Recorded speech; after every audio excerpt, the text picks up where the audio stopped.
শ্যামবৰণীয়া আতিল শৰীৰ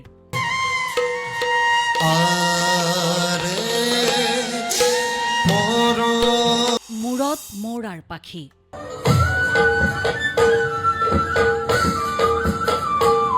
ওঠত মধুৰ হাঁহি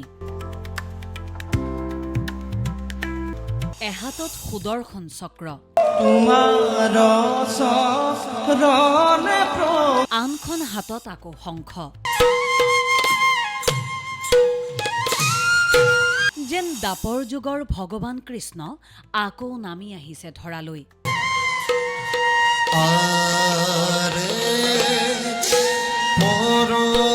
দেখিবলৈ তেওঁ হাইলাখ কৃষ্ণ সম্প্ৰতি ছ'চিয়েল মিডিয়াৰ আটাইতকৈ চৰ্চাৰ বিষয়ে হৈ পৰিছে এই বিশেষ কৃষ্ণক লৈ কেৱল ৰাজ্যতেই নহয় দেশৰ বিভিন্ন প্ৰান্ততো বিভিন্ন ব্লগাৰে বিভিন্ন ইউটিউবাৰে অসমৰ চৰ্চাত থকা কৃষ্ণক লৈ বিভিন্ন ভিডিঅ' প্ৰস্তুত কৰিছে কোনেও এওঁৰ পৰিচয়েই বাকী দাপৰ যুগৰ কৃষ্ণ আকৌ নামি আহিছে নেকি ধৰালৈ এনে বিভিন্ন প্ৰশ্ন অসমৰ প্ৰান্তে প্ৰান্তে এতিয়া ভাওনাৰ সময় আৰু এই ভাওনাতে ভাইৰেল হৈ পৰা এয়া কলিৰ কৃষ্ণ চকুৰ সেই লক্ষ্যস্থিৰ চাৱনি মুখত শান্ত সমাহিত সেই মধুৰ হাঁহি খোজত গাম্ভীৰ্যতা লয়লাসত নাচোনৰ ছন্দ এয়া হাইলাখ ভগৱান শ্ৰীকৃষ্ণ সম্প্ৰতি ৰাজ্যজুৰি চৰ্চাত থকা এই কৃষ্ণৰ নাম অভিজিত বাসুদেৱ গোলাঘাটৰ দেৰগাঁৱত ঘৰ বৰ্তমান ভাওনা সংস্কৃতি যেনেদৰে সকলোৱে আদৰি লৈছে সকলোৰে মুখে মুখে আৰু এতিয়া যিহেতু ছ'চিয়েল মিডিয়াৰ যুগ আৰু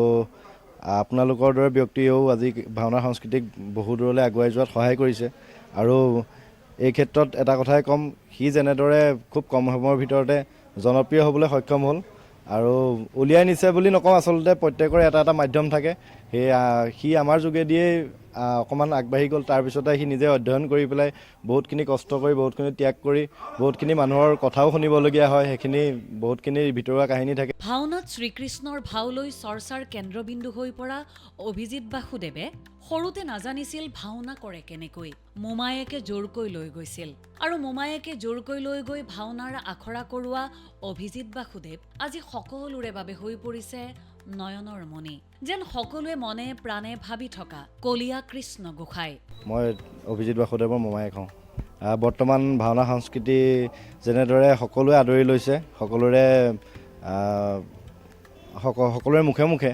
আৰু এতিয়া যিহেতু ছ'চিয়েল মিডিয়াৰ যুগ আৰু আপোনালোকৰ দৰে ব্যক্তিয়েও আজি ভাওনা সংস্কৃতিক বহু দূৰলৈ আগুৱাই যোৱাত সহায় কৰিছে আৰু এই ক্ষেত্ৰত এটা কথাই ক'ম সি যেনেদৰে খুব কম সময়ৰ ভিতৰতে জনপ্ৰিয় হ'বলৈ সক্ষম হ'ল আৰু উলিয়াই নিছে বুলি নকওঁ আচলতে প্ৰত্যেকৰে এটা এটা মাধ্যম থাকে সি আমাৰ যোগেদিয়েই অকণমান আগবাঢ়ি গ'ল তাৰপিছতে সি নিজে অধ্যয়ন কৰি পেলাই বহুতখিনি কষ্ট কৰি বহুতখিনি ত্যাগ কৰি বহুতখিনি মানুহৰ কথাও শুনিবলগীয়া হয় সেইখিনি বহুতখিনি ভিতৰুৱা কাহিনী থাকে ইয়াতে তাৰ মাজতে সি ওলাই গৈ পেলাই যেনেকৈ নাম আজি কমাবলৈ সক্ষম হৈছে বা অসমৰ মাননীয় মুখ্যমন্ত্ৰী মহোদয়ে যিদৰে তাক আজি প্ৰশংসা কৰিছে সঁচাকৈ মই সুখী মোমায়েক হিচাপেও সুখী ডিজিটেল ডেস্ক প্ৰথম খবৰ।